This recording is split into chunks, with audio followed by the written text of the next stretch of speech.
ஒரு 1000 கோடி ரூபாய்க்கு மேல தவறு நடந்திருக்கு. ஜனநாயகத்தை படுகொலியில சொல்லியிருக்கிறாங்க. காவல்துறை எப்படி ஏவல் துறையா பயன்படுத்துறாங்கன்னு பாக்குறேன். நான் பாரதிய ஜனதா கட்சி என்ன காவல்துறைக்கு எப்பொழுதுமே மரியாதை கொடுக்கக்கூடிய ஒரு கட்சியா இருக்கும். அதான் இன்னைக்கு பிரச்சனையே. அதனால இதை மக்களும் பார்த்துக்கிட்டு இருக்காங்க. மக்களும் இதை உள்ளத்திலே சுமந்து கொண்டிருக்கின்றார்கள். இது போற ஜனநாயகம் தமிழ்நாட்டில் இருக்கு. ஊழல் பேர்வழிகள்லாம் ஆட்சியில் இருக்கிறாங்க. எங்களுடைய போராட்டம் தொடர்ந்து நடக்கும். இன்னைக்கு நீங்க என்ன கைது பண்ணலாம், எத்தனை நாள் கைது பண்ணி உள்ள வைப்பீங்க? மக்களுக்காக பாரதிய ஜனதா கட்சியினுடைய போராட்டம் தொடர்ந்து நடக்குங்க. பாத்துக்கண்ணே, கேர்ஃபுல் அண்ணே, கால்லாம் கேர்ஃபுல்.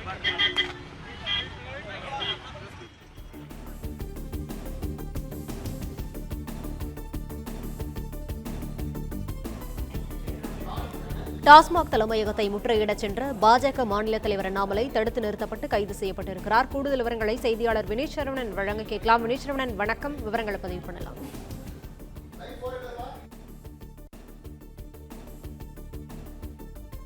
அக்கரை சாலை சந்திப்பில் தற்பொழுது தமிழக போலீசார் கைது செய்திருக்கிறார்கள். டாஸ்மாக் தலைமையகத்தை நோக்கி புறப்பட முயன்ற பாஜகவுடைய மாநில நிர்வாகிகள், மாவட்ட நிர்வாகிகள் ஏற்கனவே கடந்த 1 மணி நேரத்துக்கு மேலாக பல்வேறு இடங்களிலும் கைது செய்யக்கூடிய நிலையில தற்பொழுது பாஜகவுடைய மாநில தலைவர் அண்ணாமலை தன்னுடைய நீலாங்கரையில் இருக்கக்கூடிய இல்லத்தில் இருந்து RR ஸ்டேடியம் நோக்கி புறப்பட்டு சென்றிருந்தார். அப்போது சுமார் தன்னுடைய இல்லத்திலிருந்து 1 கிலோமீட்டர் முன்பாக இருக்கக்கூடிய அக்கரை சாலை சந்திப்பிலே அவரை போலீசார் தடுத்து நிறுத்தியிருந்தார்கள். அவருடன் பேச்சுவார்த்தை நடத்தியிருந்தார்கள். ஆனால் இந்த பேச்சுவார்த்தையில் அண்ணாமலை அவர்கள் தன்னுடைய போராட்டத்தை முன்னெடுப்போம் என்று கூறியிருந்தார். ஆனால் பேச்சுவார்த்தை உடன்பாடு ஏற்படவில்லை. இதனை அடுத்து அங்கு கொண்டு வரப்படக்கூடிய ஒரு தனியார் கல்லூரி வாகனத்தில் அண்ணாமலை ஏற்றப்பட்டு தற்பொழுது கைது நடவடிக்கையை மேற்கொண்டிருக்கிறார்கள் தமிழக போலீசார். டாஸ்மாகில் சுமார் 1000 கோடி